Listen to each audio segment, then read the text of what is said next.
भीड़ में तन्हाई में, प्यास में रुसवाई में, दर्द में चुभन में भी मुझे तुम याद आती हो, मुझे तुम याद आती हो। আসসালামু আলাইকুম দর্শক, সবাই কেমন আছেন? আশা করি সবাই অনেক ভালো আছেন। প্রতিদিনকার মতো চলে আসলাম আবারও নিয়মিত আয়োজন একটা নতুন ভিডিও নিয়ে। আশা করছি আপনাদের কাছে ভিডিওটা অনেক বেশি ভালো লাগবে। দর্শক, আজকে বেশি কথা বলবো না, আজকে থাম্বনেল দেখে আপনারা বুঝে গেছেন আজকে আমাদের কথার টপিকে কারা থাকছে। হ্যাঁ, ব্যাপারী পরিবারের এখন সবচেয়ে এক নাম্বার আলোড়নকারী ঘটনা হচ্ছে মিম নিজে বাবুর বাড়ি গিয়েছে বাপ্পি আর তিশার সাথে। সেই বাবুর বাড়ি যাওয়ার আগে নিজেকে তৈরি করেছে, ফুল কিনেছে, গাজরা পরেছে, আর অনেক কিছু করে সে নাকি নিজে তার বিয়ের ডেট ঠিক করতে যাচ্ছে তার বড় বোন আর দুলা ভাইয়ের সাথে। অতীতে এরকম ঘটনা দর্শক হয়নি, এবং আমরা সাধারণত ছোটবেলায় পড়ে এসেছি যে মারমা যারা থাকে, ইভেন চাকমারাও না, সেটা হচ্ছে মাতৃপ্রধান যখন ফ্যামিলি হয় তখন বিয়ে করে ছেলেরা মেয়েদের সাথে মেয়েদের বাড়িতে চলে আসে। তো বাবুর ক্ষেত্রে ঘটনাটা এরকমই হয়েছে। আমরা আজীবন যারা ব্যাপারী পরিবারের ভিডিও দেখে এসেছি, বাপ্পি আজীবন কিন্তু দর্শক চা বানিয়ে বেরিয়েছে। তো এবার বাবু বাপ্পি সে জায়গাটা দখল করতে চায়। তো বাবু কিন্তু মিম আসছে দেখা করতে, সে প্রথম দিনই মিমের সামনে চা বানাবে বলে বাবু একদম টেস্ট দিতে রাজি হয়ে গেছে। তো আরেকটা কথা দর্শক না বললেই না, আজকে আমি একটু কথা বলতে চাই বাবুর এক্স ওয়াইফ মিষ্টিকে নিয়ে। হ্যাঁ, বাবুর এক্স ওয়াইফের নাম মিষ্টি, এবং বাবুর এই এক্স ওয়াইফের সাথে বাপ্পি কিন্তু আমাদের পরিচয় করে দিয়েছিল সেই 2020 সালের দিকে, এবং সেটা বলেছিল যে তখন তাদের নতুন নতুন বিয়ে হয়েছিল। তারপরে হঠাৎ কেন, কোন ঝড়ে বা কী কারণে এই মিষ্টি আর বাবুর সম্পর্ক ভেঙে গেল তা কিন্তু আমাদের জানা নেই। তবে একই বছর কিন্তু আবদিয়াকে জন্ম দিয়ে হঠাৎ করেই আপনার সানির বাড়ি ত্যাগ করে মিম। এখন এখানে একটা কিন্তু থাকতে পারে, তাহলে কি দুজনের বিবাহ বহির্ভূত সম্পর্কের জন্য স্বামী বা স্ত্রী থেকে আলাদা হয়েছে এবং পরবর্তীতে এই ধরনের ঘটনায় জড়িয়েছে? এটা কিন্তু আমাদের সবার মনে আসলে একটা প্রশ্ন থাকে। বাপ্পি কিন্তু সব জায়গায় ঘটক পাখি ভাইয়ের চরিত্র অভিনয় করে। আপনারা দেখেন, যখন দুজনের মধ্যে মিল ছিল তখনও সে খুব মিল মহব্বত দেখাতে চেয়েছে, যখন আবার এখন মিমের সাথে হচ্ছে, তার ঠোঁট ঝুলানো শালির সাথে হচ্ছে, তখনও কিন্তু অন্যরকম একটা মিল মহব্বত দেখাতে চাচ্ছে। তো বাবুকে দেখতে এসে মিম দুই হাতে দুটো গাছরা, মাথায় যে খোপায় যে ফুল দেয় সেটাকে সে গাছরা হিসেবে পড়ছে।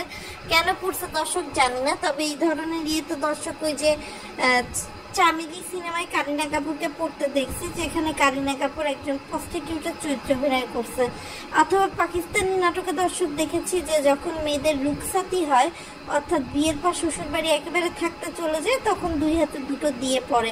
কিন্তু এখানে আসলে মিম কি উদ্দেশ্যে পড়লো, কেন পড়লো, কোনো কিছু আমাদের দর্শক মাথায় আসলো না। এছাড়া মিম আমাদের কালাচান বাবুর জন্য ফুল নিয়ে এসছে, মিষ্টিতে নিয়ে এসছে, বিয়ের কথাবার্তা বলতে স্বয়ং যেমন ছেলে যায় ছেলের মা বাপকে নিয়ে, তেমন আপনার মিম এসেছে মিমের বড় বোন দুলা ভাইকে নিয়ে।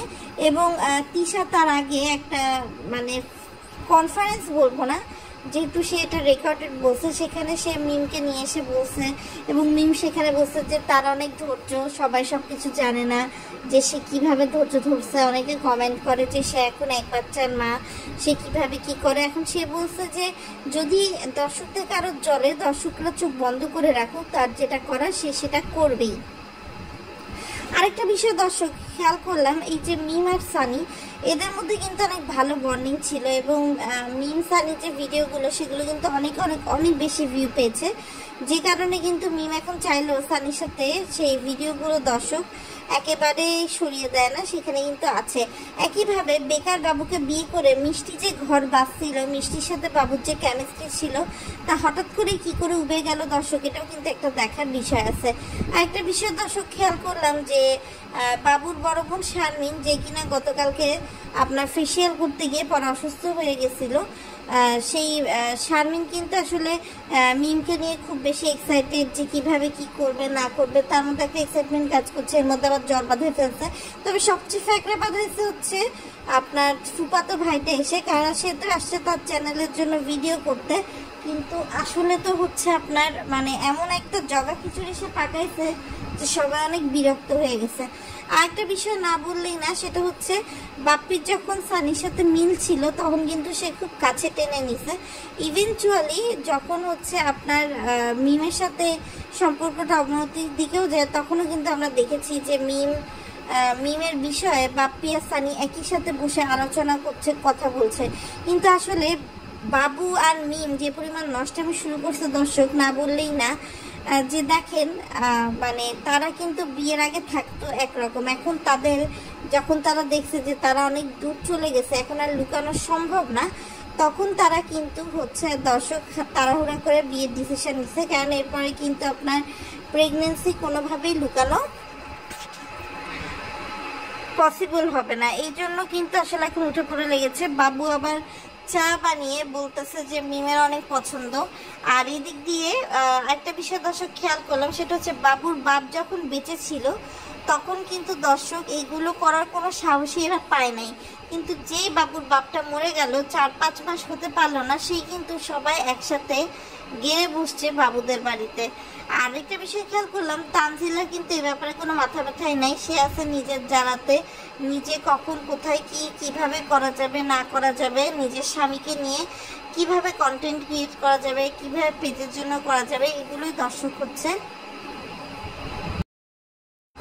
সে কিন্তু এখন একটা মাটির ব্যাংক কিনছে, যেখানে সে হচ্ছে তানজু ফ্যাশনের সব টাকা পয়সাগুলো রাখবে। তো যাই হোক দর্শক, এখন আসলে বাবু নিজের ভাগ্য নিজে একেবারে খুলে দিয়েছে। সাকিবের ভাগ্য হয়তো বা ঘষে মেজে এতটা ফর্সা হয়নি যতটা মিম ঘষে মেজে বাবুর ভাগ্যটাকে ফর্সা করে দেবে। বাবুর মতো একটা দুসবেরে ছেলে, মিমের মতো একটা দুসবেরে মেয়েকে পাইছে, এখন এরা মিলে প্রেমের একটা নতুন ইতিহাস লিখে ফেলবে, এটাই আশা রাখা যায়। তো দর্শক, আপনারাও আসলে এই মজা দেখতে থাকেন, আমরাও এই মজা দেখতে থাকি যে কালে কালে কত বেলা আসলে চলে যেতে পারে। আরেকটা বিষয় দর্শক, সেদিন বেশি দূরে নয় যেদিন আমরা বাবুর হাতে দেখবো আইফোন, আমরা যেদিন শারমিনের হাতে দেখবো আইফোন, যেদিন আমরা দেখবো যে ঢাকা মেডিকেলের একটা ঝাড়ুদার নিয়ে কপাল ভাগ্য খুলে গিয়েছে। তো যাই হোক দর্শক, শেষে একটা কথাই বলবো, যারা ভিডিওটা দেখেছেন খেয়াল করবেন, বাবু যখন চা বানায় তখন মিম তার সামনে থেকে সরে গিয়ে বলে যে আমি এখন চলে যাই, না তো চায় মিষ্টি কম হয়ে যাবে। অর্থাৎ মিম কিন্তু এটা দিয়ে বাবুকে একটা খোঁচা দিয়েছে যে মিম সামনে থাকলে তো বাবু মিষ্টির কথা মনে করতে পারবে না এবং সেই অনুসারে চায় চিনি দিতে পারবে না, সেই জন্য কিন্তু সে একটা খোঁচা মেরে ওখান থেকে চলে যায় এবং পরবর্তীতে বাবুকে কিন্তু অনেক হিজড়ার মতো হেঁটে আসতে বলে, যেটা আসলে খুবই অপমানজনক। কিন্তু বাবু এখন এমন অন্ধ হয়ে গেছে, তার বাপ মরে যাওয়ার পর তার এত মানে বুদ্ধি লোপ পাইছে যে এই হিতাহিত জ্ঞানটা তার হচ্ছে না, এরকম এক বাচ্চার মা চরিত্রহীন একটা মহিলাকে বিয়ে করতে সে রাজি হয়ে গেছে। তো আজকের মতো বিদায় নিচ্ছি, আল্লাহ হাফেজ।